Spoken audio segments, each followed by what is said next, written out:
Hello. In this video I hope to show you how to set up the apple press transition Loughborough. You have quite a lot of pieces in the apple press and it looks very complicated, but actually it's quite simple once you get used to it. So let's begin. I'll get the first bits.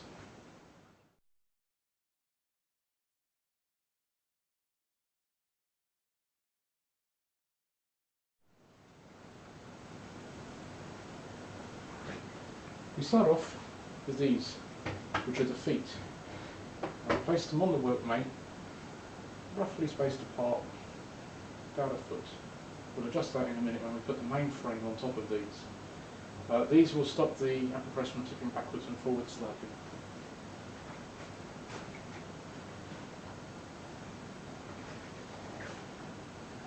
This is the heaviest part of the press. This is the main frame. This sits on top of the feet with the small metal plate here at the top, because that's what the car jack will press against when we get the press in use. And once we've got it on the feet, we need to make sure that the feet are pulled as far across to the edge as possible. So that's the main frame in place. Now we need to put the bed plate in place.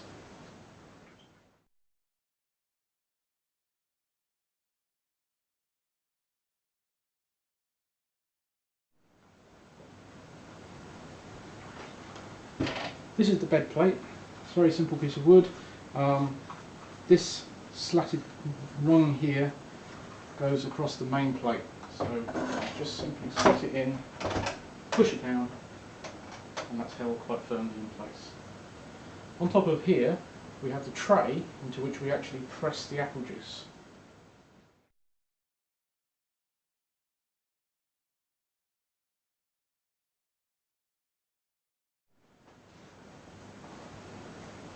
And that looks like this. It has a spout at one end, and this is where the juice will come out once we've actually done the pressing. So we want the spout at wherever you want the front of the press to be. Slide it under the guide rails, like so. And it'll rock up as little stops either side, stops you pushing it all the way through. Then into this we'll put a pressing plate.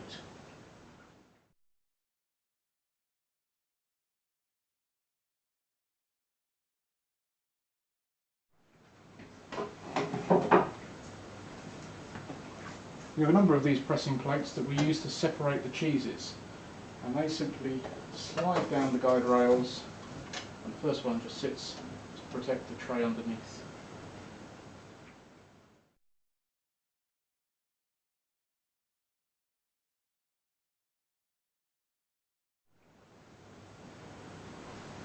Whilst we have the feet on the main frame, it can still rock and forward, backwards and forwards slightly, especially when people start pumping. So a modification that we've used over the original design in Loughborough are these simple straps. They're very easy to use. You basically put them through here and then around the workmate, and then you just put the strap end through here, pull it tight, and it'll clamp. So I'll just do that now. I'll do it at the front so you can see it. Usually I put them at the back, out of the way though.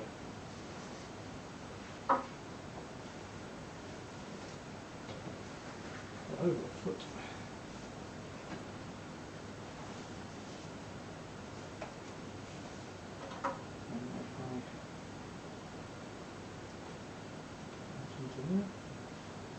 Rather fiddly sometimes.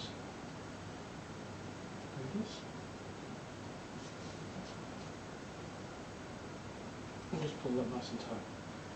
And then we'll do the same on this side.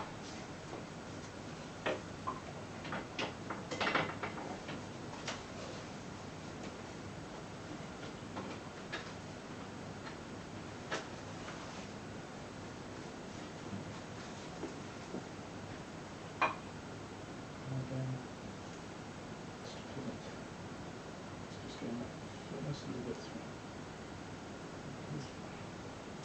There we go. And again, make sure it's nice and tight. So that will stop the whole thing from rocking forward, which is important when you've got children around the press, which we often do when we're pressing. So that's the press nearly ready to go.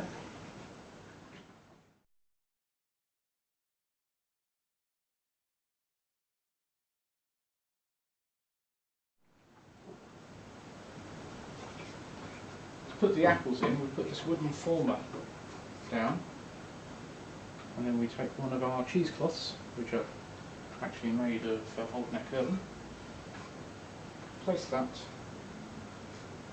over the former, and then the apple pulp will go in here. When we fill this cheesecloth up, we'll fold it over with the apple pulp inside, take this off, you take the former off, we put another base plate in place, I'll just get a new one, and another base plate will sit there on top of the cheese that you just made. You put the former in place, you put another cheesecloth in, and you do the same thing, and you keep building it up until you've got 5 or 6 layers of cheesecloth and spacer plates. When you have that in place,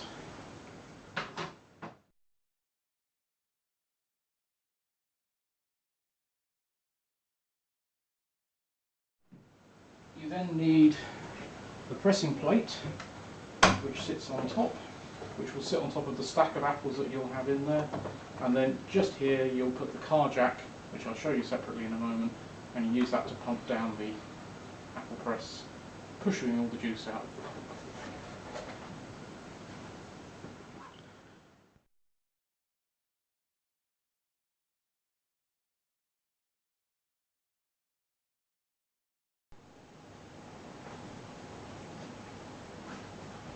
As well as the actual apple press itself, we also have a scratter. A scratter is a device designed to pulp the apples. If you break up the apples and mash them up and release, it helps to release the juice from the cell structure in the apples themselves, so it's quite an important thing to do.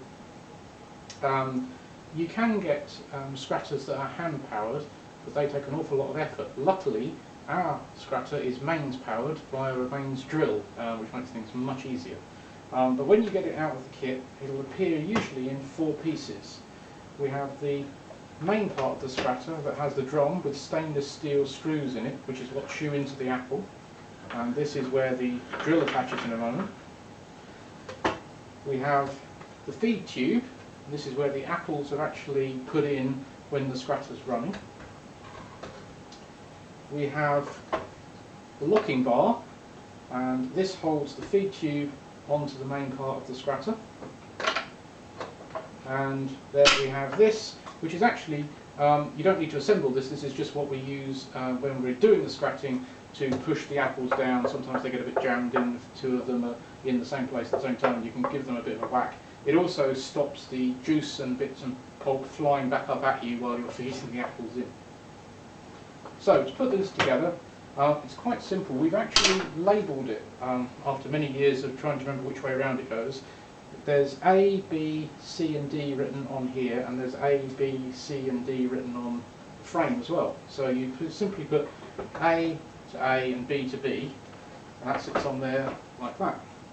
Now it's wobbling around at the moment, which is where this comes in, fits in to the gap there, and you just push it in, and that now is held firmly in place. So that is the scratter assembled, and we put this on top of a plastic mash bucket, and then just here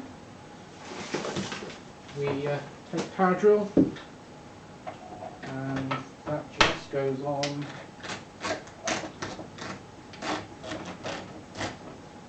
there like so.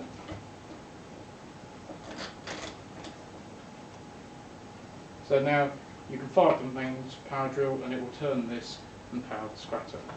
And this simply is used to push the apples down into the rotating drill.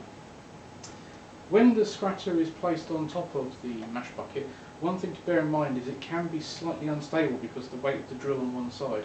So it's best not to leave it on the drum unattended without someone holding the drill. If you have to stop scratching, or you have to move somewhere else, take the scratter off and put it to one side on the ground so the drill's resting down and it can't fall over. We have had people knock it off the top of buckets, and that can bend this shaft here, which is a bit of a pain to fix.